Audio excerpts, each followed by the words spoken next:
Shalom para pengikut Kristus. Dalam video ini kita akan membahas tentang fondasi kehidupan. Mari kita buka Alkitab kita dari Matius 7 ayat 24 sampai 27. Setiap orang yang mendengar perkataanku ini dan melakukannya, ia sama dengan orang yang bijaksana yang mendirikan rumahnya di atas batu. Kemudian turunlah hujan dan datanglah banjir, lalu angin melanda rumah itu, tetapi rumah itu tidak rubuh sebab didirikan di atas batu. Tetapi setiap orang yang mendengar perkataanku ini dan tidak melakukannya, ia sama dengan orang yang bodoh yang mendirikan rumahnya di atas pasir. Kemudian turunlah hujan dan datanglah banjir, lalu angin melanda rumah itu, sehingga rubuhlah rumah itu dan hebatlah kerusakannya. Dari ayat Alkitab yang baru saja kita baca, Tuhan Yesus mengajarkan kepada kita satu perumpamaan tentang rumah. Yang satu dibangun di atas batu dan yang satu lagi dibangun di atas pasir. Ketika badai dan banjir datang melanda, rumah yang didirikan di atas batu tidak mengalami kerusakan apa-apa karena batu tempat rumah itu berdiri sangat kuat dan kokoh. Tetapi rumah yang didirikan di atas pasir mengalami kerusakan parah.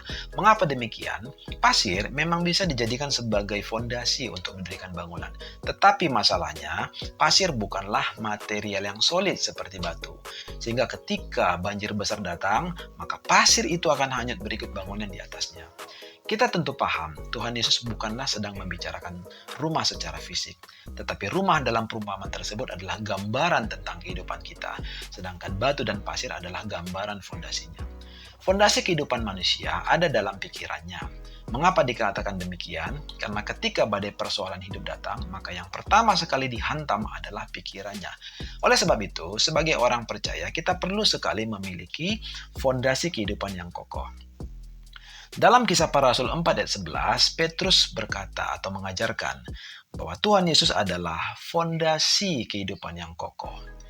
Ketika manusia melakukan apa yang Tuhan Yesus ajarkan, maka manusia akan menikmati kedamaian dan ketentraman dalam hidupnya. Misalnya, Tuhan Yesus mengajarkan, apa yang engkau kehendaki supaya orang lain perbuat kepadamu, perbuatlah demikian kepada mereka.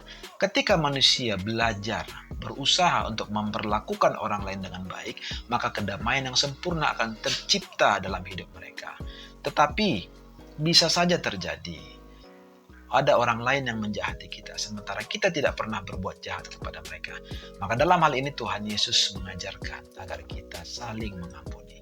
Ketika setiap manusia belajar untuk saling mengampuni sesamanya, maka manusia akan terhindarkan dari rasa permusuhan dan keinginan untuk saling balas dendam. Keinginan untuk saling membalas dendam ibarat rumah yang didirikan di atas pasir. Suatu saat manusia akan binasa karena saling menghancurkan. Oleh sebab itu, marilah kita membangun fondasi yang kokoh dalam kehidupan kita dengan terus membaca Alkitab dan mengaplikasikan apa yang Tuhan Yesus ajarkan di dalamnya.